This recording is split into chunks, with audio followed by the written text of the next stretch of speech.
दोस्तों, आज की ऐसी कहानी है जिसको सुनने के बाद आप भी हैरान हो जाएंगे और आपको भी सोचने पर मजबूर हो जाएंगे कि आखिर 5 साल के बच्चे की मां का कत्ल क्यों किया गया और वो बच्चे को एक एक्सप्रेसवे पर छोड़ा गया, जिसके बाद वह बहुत रो रहा था।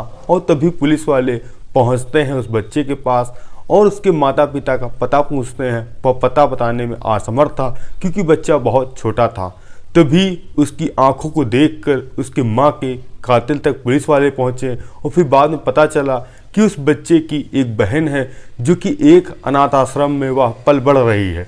आखिर उन दोनों बच्चों का जो इसकी मां थी उसका कातिल कौन था और उसके माता पिता के साथ इतना बड़ा जो कि घटना घटित की गई, आखिर उसके पीछे हाथ किसका था। आप जब इस कहानी के बारे में सुनेंगे तो आप भी बिल्कुल मजबूर हो जाएंगे, इसीलिए इस कहानी के अंत तक जरूर बने रहें।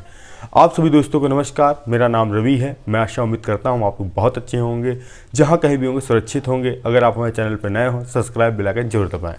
ये सच्ची घटना चालू होती है गुजरात का ही एक ज़िला है अहमदाबाद, और उसी के अंतर्गत एक जो थाना है जिसका नाम है वाशद पुलिस स्टेशन, और वो तारीख थी 7 फरवरी 2025।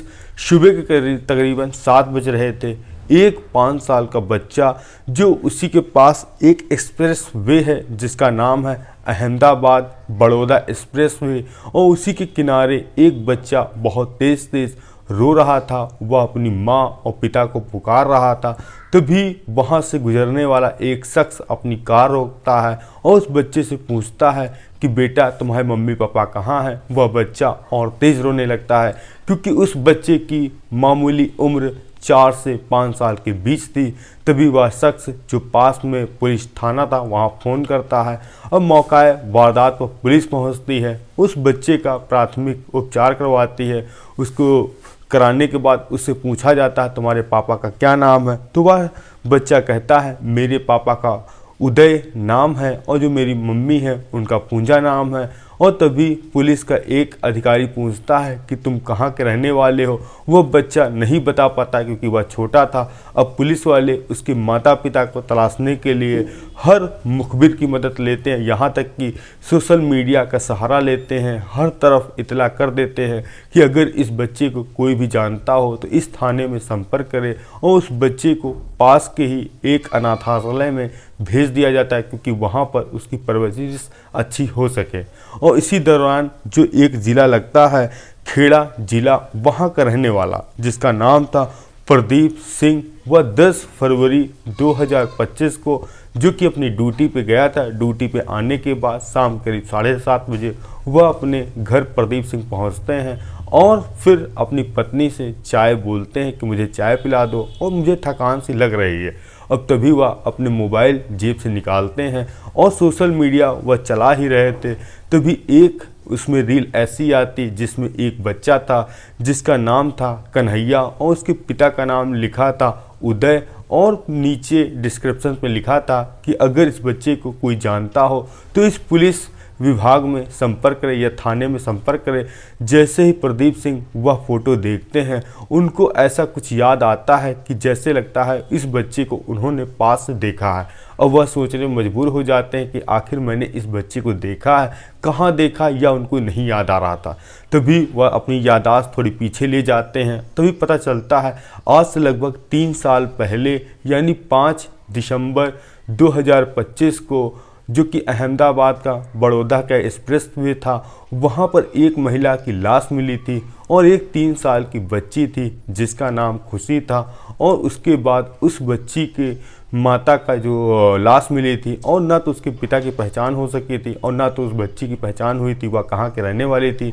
तो पुलिस ने उस बच्ची को अनाथालय में भेज दिया था, और यहाँ तक कि उस बच्ची की आंख उस प्रदीप सिंह के बिल्कुल रग रग में छा गई थी क्योंकि उस आँख का कलर ही कुछ ऐसा था जो कि सामान्य लोगों से बिल्कुल अलग था। और जैसे ही प्रदीप सिंह उस कन्हैया के बच्चे की आँख देखते हैं तो उनको लगता है कहीं ना कहीं इन दोनों का भाई बहन का रिश्ता है।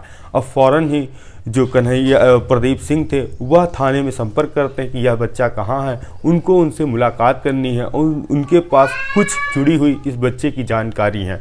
अब फ़ौरन ही प्रदीप सिंह पहुंचते हैं उस अनाथ आश्रम में जहां वह बच्चा भेजा गया था। उससे बातचीत करते हैं, पूछते हैं बेटा तुम्हारी माँ का क्या नाम है? तो वह कहता है मेरी माँ का पूजा नाम है और जो मेरे पापा हैं उनका नाम है उदय। अब फ़ौरन ही वह शख्स जो कांस्टेबल था जिसका नाम था प्रदीप सिंह, वह अब उस बेटी की इंक्वायरी करता है कि जिसका नाम खुशी था, जो आज से लगभग 3 साल पहले अनाथ आश्रम गई थी। अब फ़ौरन ही वह शख्स उस बच्ची के पास पहुंचता है और उससे पूछता है कि तुम्हारे पिता का नाम क्या है?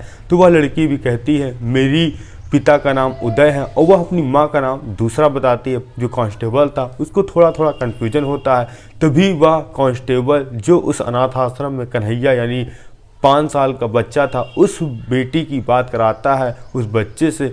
जैसे ही वह लड़की जिसकी उम्र इस समय 7 साल हो चुकी थी, वह उस शख्स को यानी बच्चे को देखती कहती या तो मेरा भाई है, इसका नाम कन्हैया है, जिसको मेरे पापा लेकर आज से 3 साल पहले चले गए थे। अब पुलिस को कहीं ना कहीं एक असफलता मिलती नजर आई कि उनको लग रहा था कि अब वह कातिल तक पहुंच जाएंगे। अब जो प्रदीप सिंह थे वह अपने अधिकारियों से बात करते हैं और कहते हैं कि यह जो लड़की आज से लगभग 3 साल पहले जिसकी माँ की मौत हुई थी और आज जो बच्चा कुछ दिन पहले मिला है, दोनों का रिश्ता भाई बहन का है। और मुझे ऐसा लगता है जो इसकी माँ का एक्सीडेंट हुआ था वह एक्सीडेंट नहीं या एक कत्ल है। इसमें अगर हम लोग बारीकी से जांच करें तो इसमें जो इसका पिता है वह भी निकल कर सामने आएगा और जब उससे वजह पूछी जाएगी तो एक अलग वजह निकलेगी जिससे साफ पता हो सकता है कि इसकी माँ का कत्ल क्यों हुआ और किस लिए हुआ।